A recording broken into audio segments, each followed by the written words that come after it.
What makes a person human? What really makes us human? Do I have a purpose? Why am I here? There are immense questions out there about the very fundamental nature of human existence. How do you examine yourself? What happens when you interrogate yourself? What happens when you begin to call into question your tacit assumptions and unarticulated presuppositions? Begin then to become a different kind of person. I don't think we're meant to understand a lot of it. I spent a lot of my life trying to figure it out. And I think it's just kind of like, maybe it's just more about being there and enjoying it. Life, liberty, and the pursuit of happiness. For beings toward death, featherless, two-legged, linguistically conscious creatures born between urine and feces whose body will one day be the culinary delight of terrestrial worms. Life, that's us. Liberty, and the pursuit of happiness. Our own species is a very new development in the story of cellular life. A story that cell biologists are just beginning to understand. Cells, the building blocks of life. Since the invention of the microscope, biologists have been probing the secrets of the cell.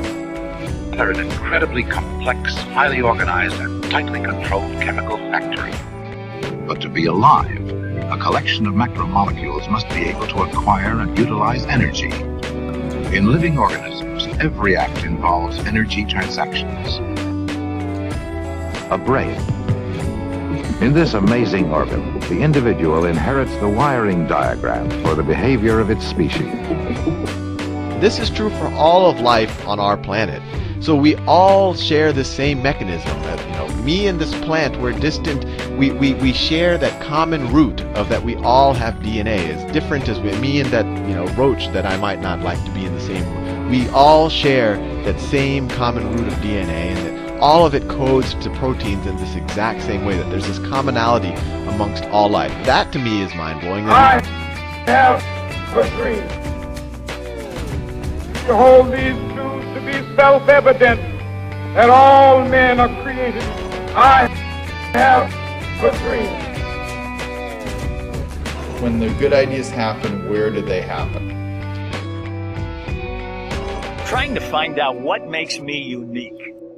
And when I say me, I don't mean just me, I mean you too. We're pretty sure that something sets us apart from all the other living things on Earth. There's us, and then there are the other animals.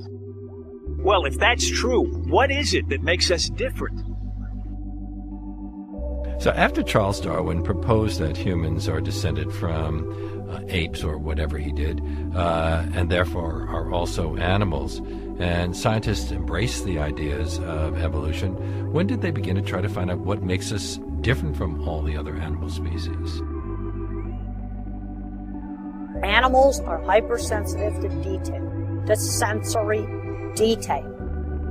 People tend to ignore details. There's actually been some scientific research that shows the normal human brain drops out the details.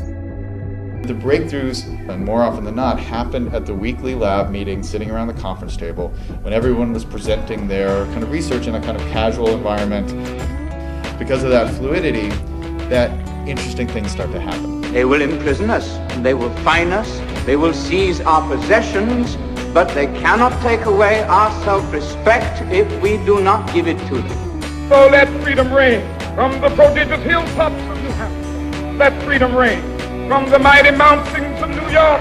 When we let it reign from every village and every hamlet, from every state and every city. They may torture my body, break my bones, even kill me.